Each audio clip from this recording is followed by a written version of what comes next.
Lady Helena Langley knew that the ball that evening promised to be a spectacle. However, she didn't expect that. Less than 5 minutes after crossing the grand doors of Hawthorne Castle, her life would change forever. Under the glow of candlelight dancing in the golden chandeliers, she saw something, or someone, that took her breath away. The room was filled with elegant ladies and gentlemen in masks, a tradition of the host Duke, Edward Harrow, who always ensured every event became a memorable scandal. Helena, with her black lace mask perfectly matching her dark blue silk gown, decided she would observe the ball from the corner of the room. That was until a man crossed her path. Tall, broad-shouldered, and with intense brown eyes that seemed to see beyond the mask covering her face.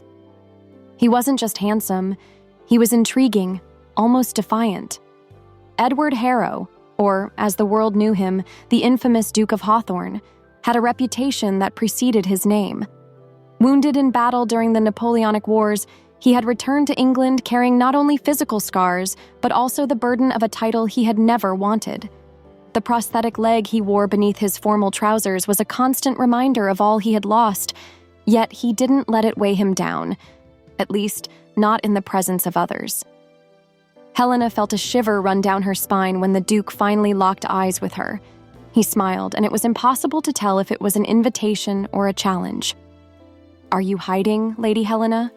Or merely observing the crowd like an elegant predator on the prowl?" His voice was low and slightly hoarse, the kind of sound that made hearts race whether one wanted it to or not. "Perhaps both, Your Grace," she replied, tilting her head slightly, refusing to be intimidated. "And you? Aren't you afraid your prey might prove faster than you expect?" He laughed, a short, genuine sound that seemed to light up the room. "I never underestimate an opponent, especially one so intriguing." Their conversation was interrupted when the music changed to a waltz, and the Duke extended his hand to Helena. She hesitated for a moment, wondering if she should accept. There was something about him, something dark and yet irresistible. Deciding to take the risk, she placed her hand in his, allowing him to lead her to the center of the room. "Careful, Your Grace," she said as they began to dance. "I wouldn't want you to think I agree with the dreadful reputation you seem to have." "And what exactly do they say?" He raised an eyebrow, curious. "They say you enjoy games," Helena replied with a mischievous smile. "And that no one truly knows who you are behind the mask you always wear." Edward tilted his head, leaning in just enough for her to hear his reply.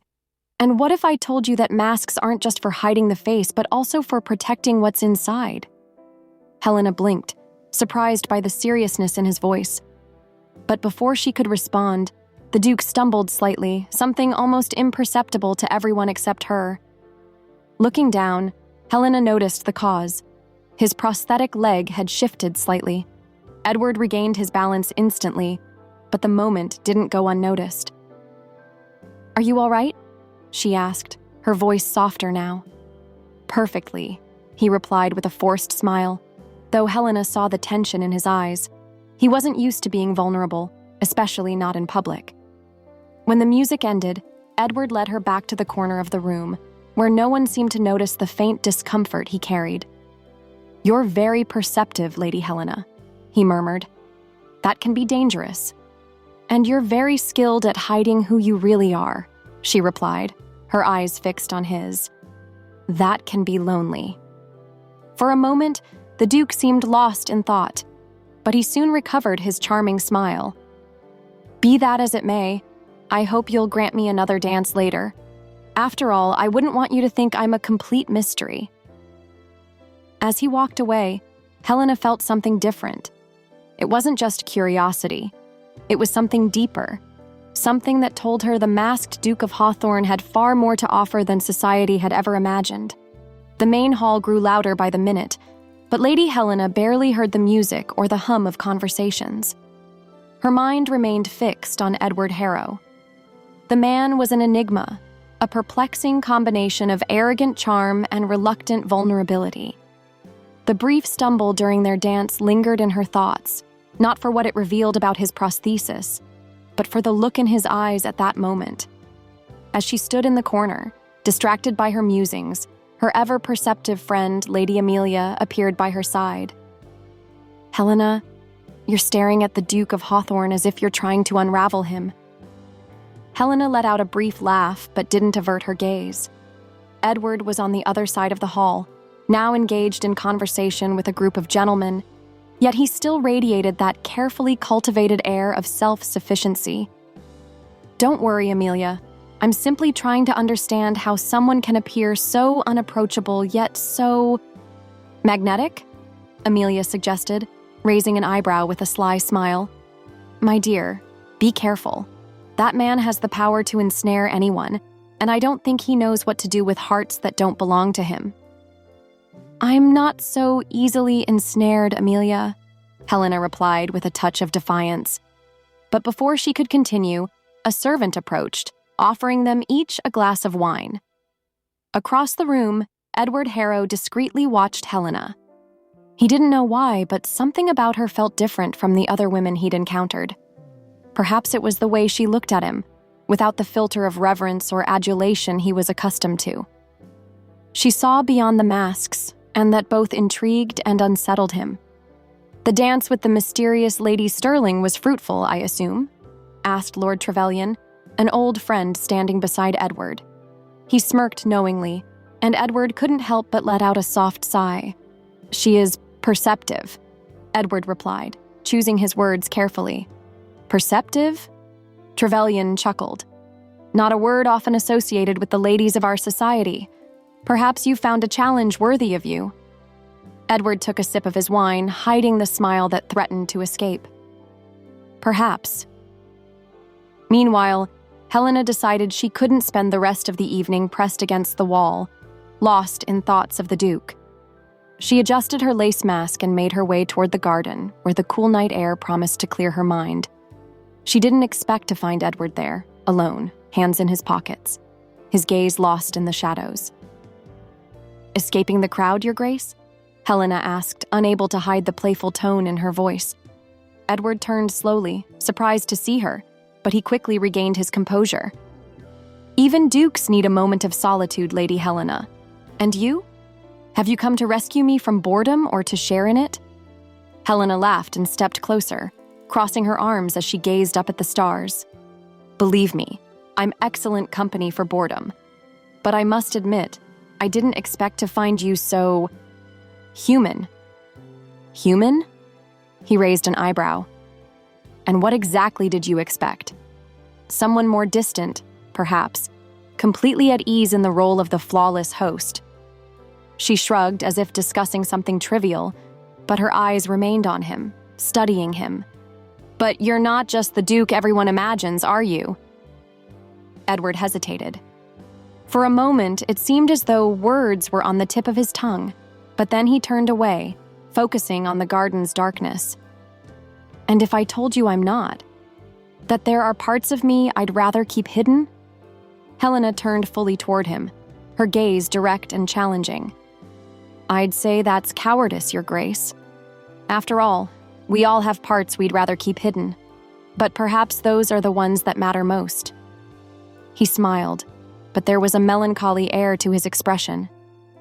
"You speak with remarkable conviction, Lady Helena, but is it true? Does anyone really want to see what lies behind the masks?" Before Helena could respond, the music from the hall drifted into the garden, a subtle reminder that the evening carried on, even though time seemed to have paused in this quiet corner. "Perhaps the question isn't whether others want to see," she finally said, "but whether you're willing to show." Edward remained silent, absorbing her words. For a moment, Helena thought he might open up, but then he took a step back and smiled. A careful, practiced smile she was beginning to recognize as armor. "I must say, Lady Helena, you have a knack for asking uncomfortable questions, but I must return to my duties as host. Enjoy the rest of the evening." He walked away before she could say more, leaving her alone in the garden. Helena sighed, both frustrated and intrigued. She knew Edward Harrow was far more than he let on, and she was determined to discover who he truly was. Edward Harrow, the Duke of Hawthorne, despised losing control. Since assuming the title, his life had become a constant battle to maintain appearances, manage the estate, and ensure that no sign of weakness ever became public knowledge. But that morning, as he walked through the castle gardens, he felt something unfamiliar, a restlessness that had lingered since the previous night. And the name of that restlessness was Lady Helena Langley. The soft light of dawn illuminated the blooms in the expansive garden, but Edward barely noticed them. Helena's sharp, challenging brown eyes remained in his mind, an indelible memory he couldn't shake.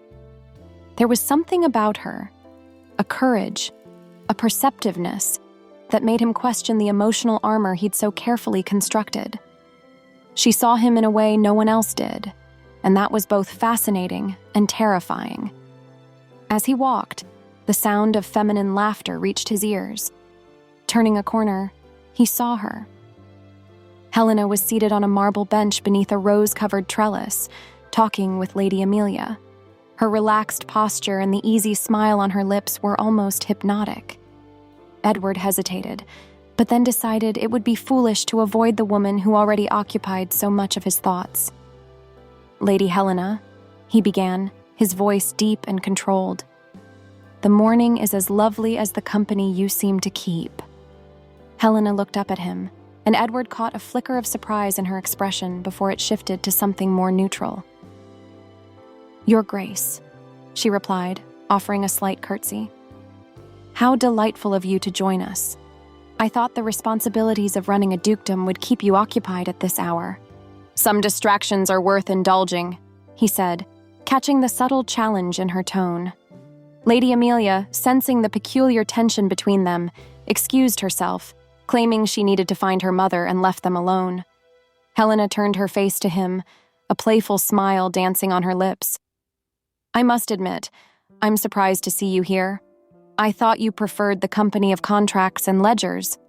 And I thought you preferred observing the world from a distance, Lady Helena," Edward retorted as he sat beside her. "But it seems fate enjoys defying expectations." Helena regarded him with curiosity, tilting her head slightly. "You do seem fond of speaking in riddles, Your Grace, but I'm beginning to think there's something more behind your words, something you're not willing to reveal." "And what exactly do you think I'm hiding?" Edward asked, his tone challenging but not unkind. Helena hesitated for a moment before responding. "I think you use your title as a mask, a way to keep the world at bay, but no one can hide their true self forever, can they?" The question hung in the air, and Edward felt a weight settle in his chest. He knew she was right. His entire life was a performance, an endless effort to project strength and control. But he wasn't ready to admit that, at least not yet. "Perhaps some secrets are necessary," he said finally. "There are things the world doesn't need to know." Helena smiled, but there was a hint of sadness in her eyes. "Secrets can be armor, Your Grace, but they can also be a prison." Edward opened his mouth to respond but was interrupted by the arrival of a servant with a tense expression. "Pardon me, Your Grace, but the steward is waiting for your approval on the documents for the new property." He nodded, standing reluctantly. "It seems reality calls, Lady Helena. I hope we can continue our conversation soon." She offered him a soft smile, inclining her head slightly. "Whenever you wish, Your Grace." As Edward walked away, Helena remained seated, watching him disappear among the trees. There was something about him that fascinated her deeply, a mix of power and vulnerability that made her heart race. But she knew there was a barrier between them, something he wasn't yet ready to share. Back in the castle, Edward sat at his desk and stared at the papers in front of him, his hands unmoving. Helena's words echoed in his mind. Secrets can be a prison. He knew she was right, but freeing himself wasn't so simple. There were things he wasn't ready to face, let alone reveal. That evening, as the castle bustled with preparations for another dinner, Edward made a rare decision. He would leave his office and join his guests. He needed to see Helena again. Something about her pulled at him like gravity, and he wasn't willing to ignore it any longer. The dinner in the grand hall of Hawthorne Castle was a spectacle worthy of its reputation. Chandeliers hung from the ceiling, casting a soft glow over the long table adorned with silverware and floral arrangements. The guests, all dressed in their finest attire, conversed animatedly, but Lady Helena was restless.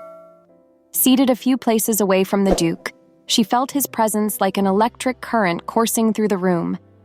He appeared completely at ease, engaging in light conversations with the guests around him. But Helena, observing him closely, noticed something else. It was the way he avoided prolonged gazes, as if he were constantly hiding something. When dinner ended and the guests began to disperse, Helena decided she could no longer ignore her questions. Taking advantage of the moment when Edward stepped onto the terrace, she followed silently, determined to confront him. "You always find the quietest places to hide, don't you, Your Grace?" she said, a hint of irony in her voice as she reached him on the moonlit terrace. Edward turned slowly, his face partially shadowed by the night. "Sometimes, Lady Helena, silence is more pleasant than the noise of empty words." Helena stepped closer, crossing her arms against the chill air. "Do you consider my words empty, then? Or is there something about me that drives you to seek silence?" Edward smiled, but it was a tense, almost defensive smile. "I think your words have the dangerous habit of piercing through armor, Lady Helena, and some armor needs to stay intact." "Why?" she pressed, her voice softening.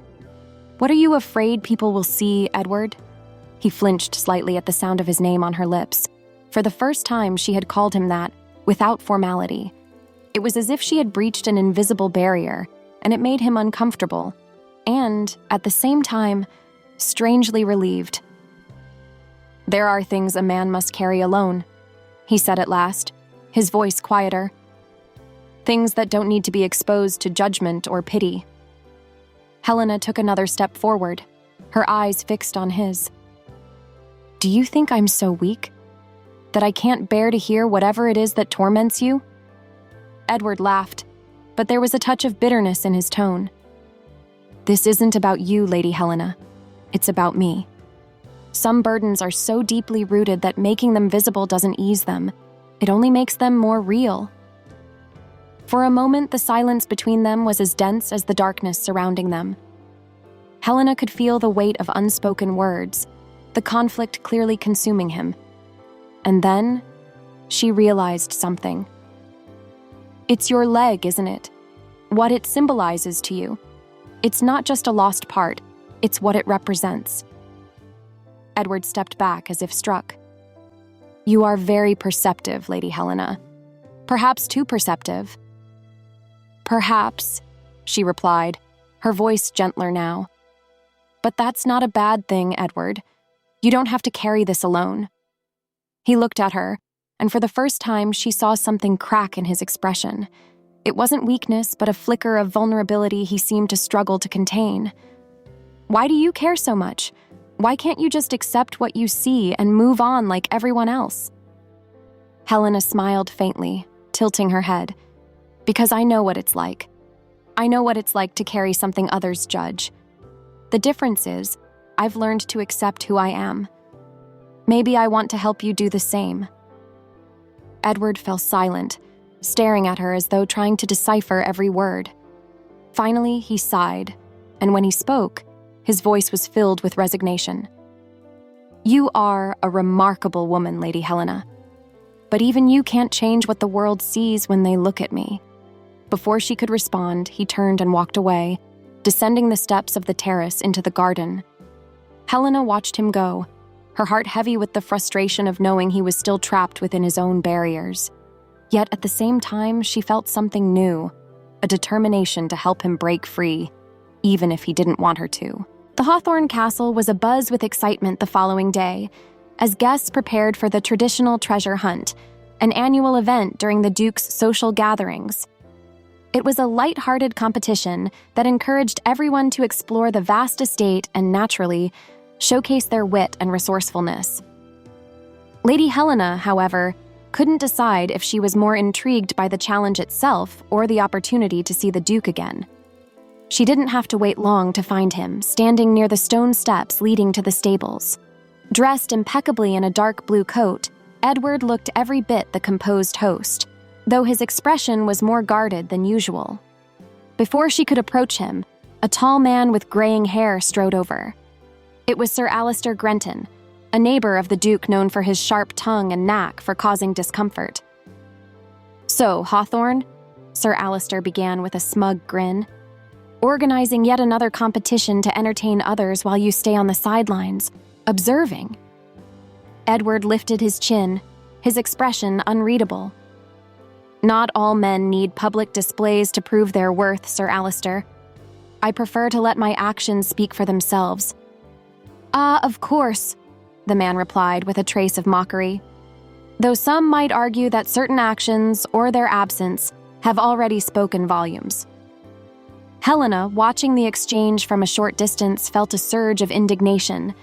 It was clear Sir Alistair was making an underhanded comment about Edward, perhaps about his prosthesis. The thought of the Duke enduring such veiled cruelty alone was unbearable. Without hesitation, she approached them. "Sir Alistair," she said with a polite smile that didn't reach her eyes, "I didn't realize the treasure hunt included testing the patience of others. Are you vying for a prize in that category?" The man blinked, momentarily stunned by her interruption, while Edward turned to her with a look that was equal parts gratitude and frustration. "Lady Helena," Alistair finally stammered, regaining his composure, "this is hardly a matter for ladies." "And yet, here I am," she countered, her tone calm but resolute. "If your intention was to demonstrate bravery, I'm afraid your approach has failed spectacularly." Sir Alistair faltered, clearly uncomfortable. He muttered something unintelligible before retreating, leaving Helena alone with Edward. The Duke's gaze remained on her, unreadable, until he finally spoke. "You didn't have to do that," he said, his voice low. "I've dealt with men like him my entire life." Helena turned to him, her eyes bright with both anger and determination. "And why should you have to? You are so much more than the opinions of petty men like him. If they can't see that, the fault is theirs, not yours." Edward was silent for a moment, as if absorbing her words. Then he exhaled deeply. "You have a courage few possess, Lady Helena, but not everyone can be as defiant as you." "Perhaps not," she replied softly, "but that doesn't mean you should accept being treated as anything less than you are." He studied her for a long moment, and she could sense a crack in the wall he so carefully maintained. Finally, he spoke, his tone hesitant but sincere. "There's something I haven't told anyone, Helena. Something that might explain why I hide behind this mask." She didn't interrupt, sensing the weight of what he was about to share. Edward's gaze drifted to the horizon, his voice quieter as he continued. "When I lost my leg in the war, I lost more than that. I lost men, soldiers under my command, men who depended on me to get them home, and I failed them." Helena's breath hitched, the rawness of his confession cutting through her. "Edward," she began, but he held up a hand to stop her. "I know what people think," he said, his voice thick with emotion, "that I'm strong, resilient, untouchable. But the truth is, I carry that guilt every single day. Every step I take with this prosthesis is a reminder of what I lost and who I failed." Helena reached out, placing a hand on his arm. She could feel the warmth of him through the fabric of his coat. "You didn't fail them, Edward. You did everything you could in impossible circumstances. And those men, I'm sure they knew that." He shook his head, his expression torn between wanting to believe her and being unable to. "Perhaps, but it doesn't change the fact that these memories follow me everywhere." Her grip on his arm tightened slightly, compelling him to look at her. "Then let me carry some of that with you. You don't have to face it all alone." For a moment, Edward didn't respond.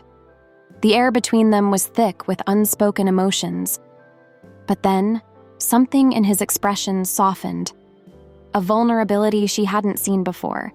He gave her a small nod, a quiet acknowledgement that maybe, just maybe, he didn't have to bear it all by himself. The twilight painted the sky with hues of orange and purple as the last rays of sunlight bathed Hawthorne Castle. Edward stood once again on the terrace, the same place where Helena had challenged him to confront his own secrets. But this time, he was alone, lost in thoughts that gathered like a distant storm. Helena's words echoed in his mind.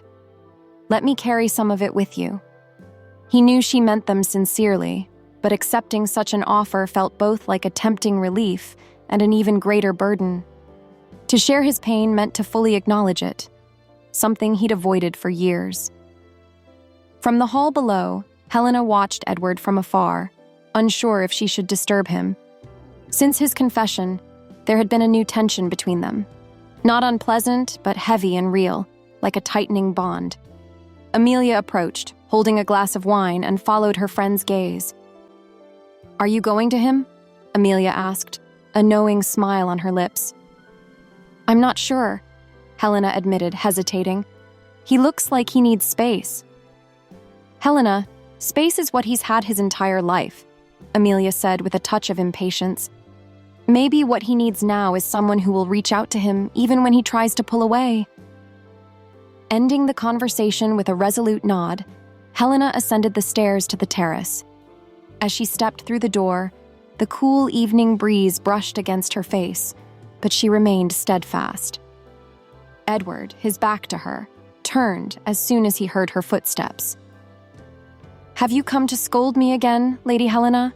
he asked, a faint smile on his lips that seemed more like a shield than a true expression. "No, Your Grace," she replied, stopping a few steps away from him. "Only to remind you that I'm still here." Edward sighed, running a hand through his hair, which was slightly tousled by the wind. "And what if I don't want you to be?" "Then that would be a shame," she said, her tone defiant. "Because I'm not going anywhere, whether you like it or not." He chuckled softly, but there was a melancholic undertone to the sound. "You're a mystery, Helena. Why do you insist on involving yourself in something you can't fix?" "Because I don't want to fix you, Edward," she said firmly. "I want to help you see that there's nothing about you that needs fixing." For a moment, he simply looked at her, and she could see the internal battle in his eyes. He wanted to believe her, but the years of guilt and self-reliance made it nearly impossible. Before he could respond, hurried footsteps echoed on the terrace. A servant appeared, breathless. "Pardon me, Your Grace, but there's an urgent matter in the village. A fire has broken out at the inn and threatens the surrounding houses." Edward straightened immediately, his posture shifting to that of a leader. "Send men with buckets and horses to help contain the flames. I'll be there shortly." Helena watched in admiration as Edward issued calm and precise orders, organizing the response before even leaving the terrace. When the servant departed, Edward turned to her. "You don't need to come, Helena. This could be dangerous." "And you think I'll simply stay here?" she retorted, crossing her arms. "Don't even think about it, Edward." He hesitated for a moment but quickly relented, perhaps realizing that arguing with her was a futile endeavor. "Then, let's go." The scene in the village was chaotic. Flames roared high into the night sky, casting flickering light over frantic villagers as they worked to save their homes and belongings. Edward took charge with an authority that steadied those around him, issuing commands and coordinating efforts with a calmness that contrasted sharply with the panic. Helena worked alongside the villagers, carrying buckets of water and comforting those who had lost hope. But her attention often drifted to Edward. He was relentless, moving with a fierce determination despite the evident strain his prosthesis caused him. When the flames finally began to subside, Edward approached Helena, his face smudged with soot, and his eyes heavy with exhaustion, but alight with gratitude. "You were incredible," he said, his voice low. "So were you," she replied, placing a gentle hand on his arm. "Perhaps more than you realize." Edward opened his mouth to respond, but before he could, a young villager approached hesitantly. "Thank you, Your Grace. I don't know how we would have managed without you." For a moment, Edward was silent, visibly moved by the boy's words. He nodded and, when the boy left, turned back to Helena. "Maybe you're right. Maybe I can be more than the mistakes of my past." Helena smiled, and in that moment, something shifted between them. They were no longer just allies or companions. There was something deeper, something they both began to acknowledge even if neither was ready to name it. 2 days had passed since the village fire, but its echoes still lingered in Hawthorne Castle. Edward Harrow's once silent nights had been replaced with constant reflections. Helena occupied his thoughts, her grace as she moved among the villagers, her determination to help, the strength in her gaze. Against all odds, he realized, she had become an essential part of his life. In the castle library, Edward sat staring into the fire, lost in his thoughts. Helena entered without knocking, as was her custom, holding a book she pretended to read. She understood he needed space, but she also knew he would never ask for company, even when he craved it most. "You've been here for hours, Your Grace," she said, approaching him. "Are you plotting something or merely hiding from another dance with the young ladies?"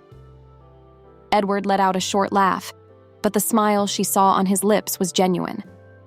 "Perhaps I'm simply trying to recover my peace before you come and destroy it." "How dare you?" Helena replied, humor lacing her voice. But as she sank into the armchair opposite him, her tone softened. "You've been keeping to yourself since the fire. Is everything all right?" He hesitated before answering. "I can't stop thinking about what happened, about how it felt so different from what I imagined. For so long, I carried this guilt, Helena. But being there, helping those people, for the first time, I felt like maybe I'm not just the sum of my mistakes." "You're not," she said instantly, "and I'm glad you're starting to see that." Edward looked at her, and there was something in his eyes that made her catch her breath. "You had a hand in that, you know, always challenging me, forcing me to confront things I'd rather ignore." Helena leaned forward, as though trying to close the distance between them. "You don't need anyone to be strong, Edward, but we all need someone to remind us of that from time to time." He gave her a faint smile, but before he could respond, a servant appeared at the door. "Pardon me, Your Grace. Lord Trevelyan is here to see you." Edward frowned. Trevelyan rarely paid social visits, and the servant's tone suggested the matter was serious. "Ask him to wait in the drawing room. I'll be there shortly." When the servant left, Helena rose to her feet, but Edward reached out and took her hand. "Stay," he said, his voice weighted with something she couldn't immediately place. "I need to talk to you first." She nodded and sat back down, watching as Edward struggled to find the right words. "Helena," he began, his voice low. "I never wanted to need anyone. I always thought my strength came from facing everything alone. But now I realize I was wrong. You changed that. You've changed how I see the world, how I see myself." Helena's heart raced, but she kept her voice steady. "And is that a bad thing?" "No," he said, shaking his head. "It's the best thing that's ever happened to me. But it's also the most terrifying, because I don't know what to do with it." Before she could respond, he stood and began pacing the room. "I'm not the man you deserve, Helena. I still carry so many ghosts, so many doubts. But at the same time, the thought of losing you, of not having you by my side, is unbearable." Helena stood as well, stepping closer to him. "Edward," she said, her voice firm but gentle, "you don't need to be perfect. You just need to be you. And if you think you don't deserve to be loved, then let me disagree. Because I think you do, more than anyone I've ever known." He froze, looking at her with a mix of surprise and emotion. "Do you really think that?" "I don't just think it," she replied, a small smile tugging at her lips. "I know it. For a long moment, they stood in silence, the weight of her words hanging between them. Finally, Edward stepped forward, raising a hand to touch her face. "Helena," he murmured. Before he could finish, the servant returned, standing apologetically at the door. "Forgive me, Your Grace, but Lord Trevelyan insists it is urgent." Edward closed his eyes briefly, frustration flickering across his face before nodding. "I'll be there shortly." Helena lightly touched his hand. "Go. We'll finish this later." He held her hand for a moment longer, as if reluctant to let her go before stepping away. As she watched him leave, a mixture of anticipation and trepidation filled her. Something told her that this was only the beginning, of greater challenges and perhaps a future she dared not yet imagine. Epilogue: a new beginning. Hawthorne Castle was quieter than usual, but for Helena, it was a blessing. The past week had been a whirlwind of emotions, from the village fire to the conversations with Edward that had pushed both of them out of their comfort zones. But today, as the sun began to set, everything felt different. There was a stillness in the air, not of uncertainty, but of the calm before a pivotal moment. Helena stood in the garden, watching the flowers beginning to wilt with the approach of autumn. She loved this place, where colors still shone bright even as the season prepared to change.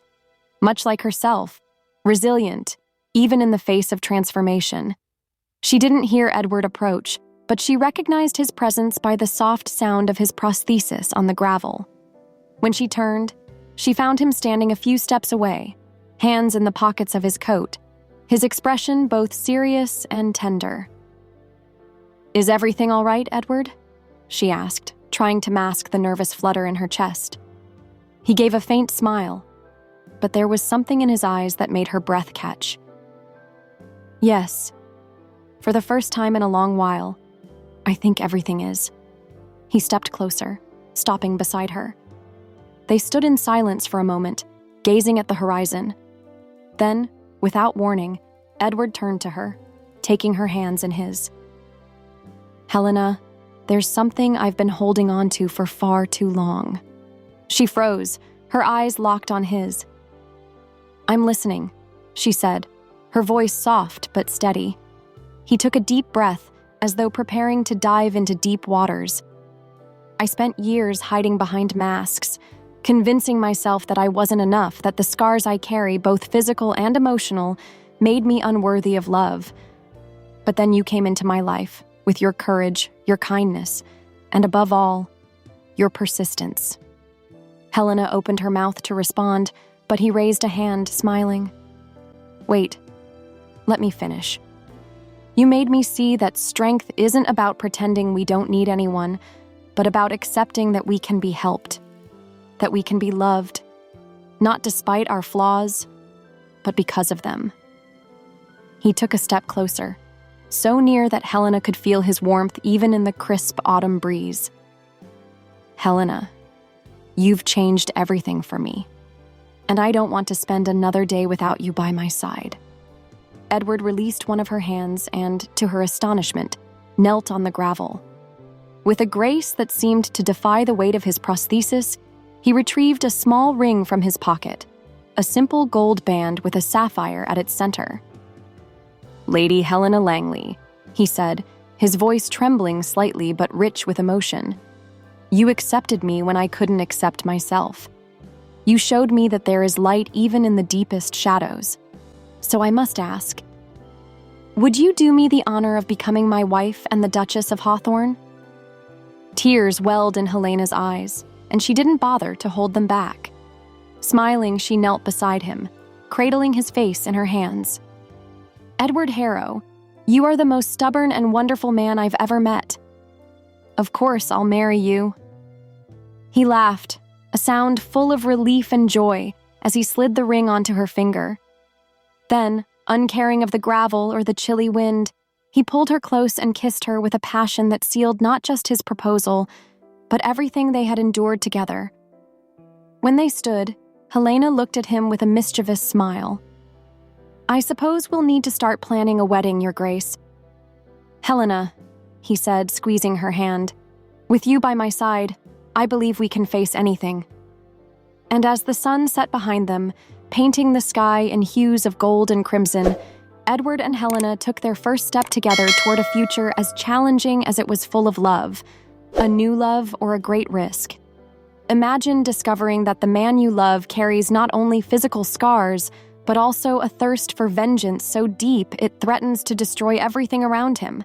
Now add the twist that you are the daughter of the very enemy he seeks to defeat. What would you do?